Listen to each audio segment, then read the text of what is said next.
LRT ni saya nak sebut sekali lagi. Dia bertambah kerana Perdana Menteri mengusulkan LRT di pulau menyeberang ke seberang perai. Kalau ada orang Permatau bawah sini kata kami tak mau LRT, bagi tahu saya. Kata ini tidak penting. Yang sebut tidak penting itu orang luar atau orang tidak mengetahui perkembangan yang berlaku. Saudara, Pulau Pinang itu di antara negeri-negeri yang menunjukkan prestasi pelaburan dan pertumbuhan yang meyakinkan, membanggakan kita.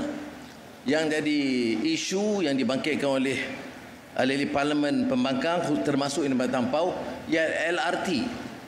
Dia tanya mengapa terlalu mahal dan mengapa harga itu bertambah.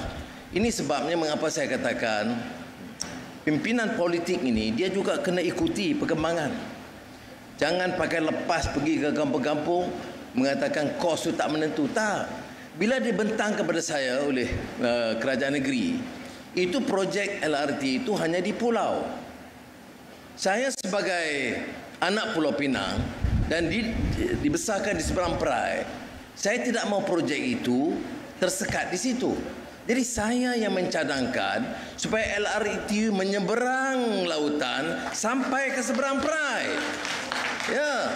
Dan kalau saya ahli parlimen Bagan macam Lim Guan Eng atau ahli parlimen Tampau atau di Bung Tebal, Padlina, kita senang sebab projek itu akan sampai ke Penang Sentral di seberang perai.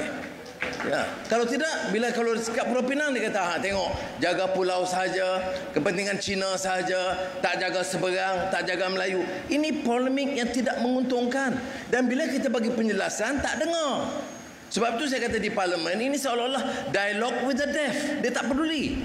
Katalah apa, bagi penjelasan.